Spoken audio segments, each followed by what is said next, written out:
Oh, hi there, guys. Well, the little audiobook reading I did of the intro to my novel was a bit of a success. So I've decided to give you another little taste with the first chapter. Now, the chapters are a bit tiny. This isn't the longest, most epic of novels. I sort of spaced them out during my National Novel Writing Month daily update thing, which was about, 1,700 words a day or so. 1667, by my count, is the actual count. So they are kind of small. Some are a bit longer, some are a bit shorter, but basically that's what you expect. Anyway, let's get to it. Here's Act 1, Chapter 1 of The Roamings of Leigh Michelin. She awoke, cold and alone, adrift in the open sea. Gasping for air, she felt that object in her hands.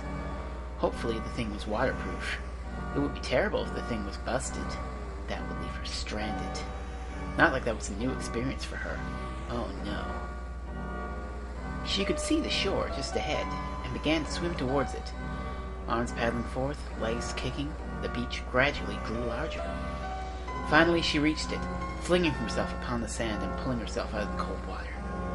There she lay for a bit, catching her breath, shivering from the frigid air of the night. A cry of anguish escaped her, piercing the darkness. "You lied!" she yelled into the void.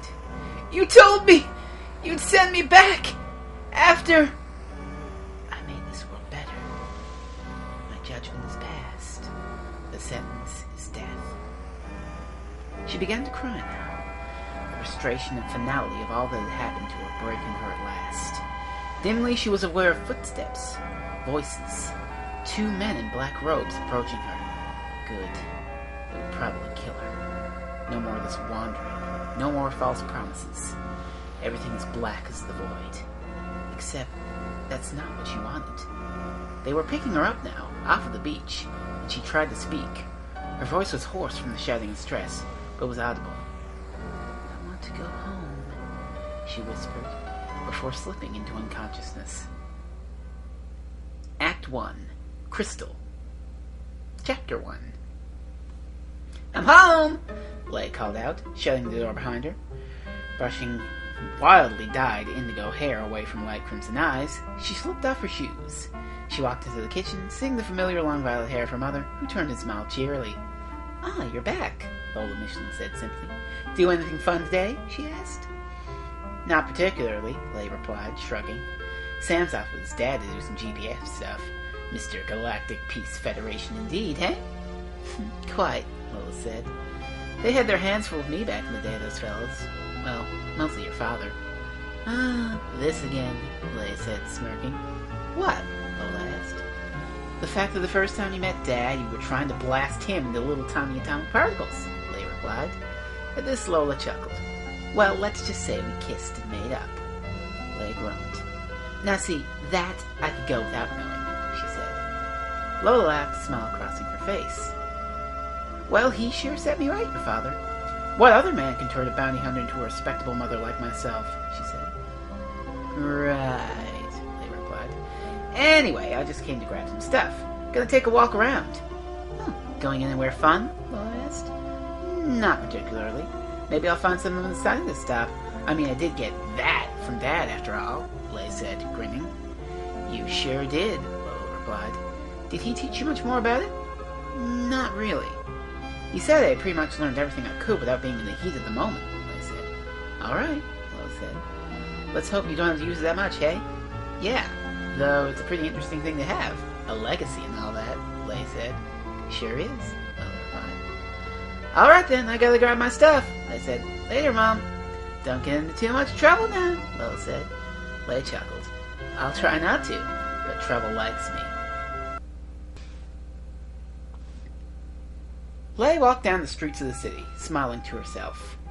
People take all this for granted sometimes, she thought to herself. Here we are, planet GB404, like era of peace, prosperity, all that junk. The GPF, Dad, they work hard to keep it that way. Guess I will too if anything comes up. She had discovered it a year ago, completely by accident. She remembered being really frustrated at something, anger boiling up. She threw something at the wall, except she wasn't holding the object in question. Somehow she had done it with her mind. Her father had taken her aside, told her about kinetic abilities and other things. Then he showed her how to awaken them. All she had to do was think of something she wanted to protect and keep safe. It would bubble up, ready to be commanded. The strange force she was able to command was called something weird. Negative kinetic energy, something scientific like that. All she knew was that she could channel it into her hands and blast it out at whatever she wanted. The stuff was potent, too, packed quite an explosive punch. Her father had continued to teach her little tricks with the power. Most involved the kinetic pushing and using it to escape and maneuver around death and harm and whatnot. Leigh could survive a fall from a skyscraper simply by pushing at the right time against the ground. Hell, enough pushing that she could probably stay in the air indefinitely. Leigh looked at the passers-by, still smiling. Don't you worry, folks. I'll be here to keep you safe if things go down. Things were about to go down. Leigh continued walking down the street, thinking thoughts of peace and protection, when they were interrupted by a loud whirring, roaring noise. The hell? She mumbled, clicking back into reality and looking up. A small ship was coming down, smoke beginning to billow from the back. With the increasing roar, careening down into the streets, crashing and sending debris flying as people ran in panic. Always has to be something, doesn't it? Leigh said to herself, rushing to the crash site. Slowly emerging from the ship, dazed and confused, was a strange man in red robes. His black hair was soaked in blood and dark green eyes darted around, looking at the confused spectators. He walked up to one, looking down at them. "Where am I?" he asked. Shouldn't you, find a doctor or something?" the person replied. The man in red grabbed him by the shirt collar, growling. "I'll ask again. Where am I?" he hissed. "GB404!" the man replied, trembling. "Ah, good. Just the right place," the man in red said, smirking before tossing the passerby away. "Who's in charge here?" he asked. The crowd fell silent, afraid of ending up like the man on the ground. "Nobody wants to speak up, eh?" the man said, grinning. "Good.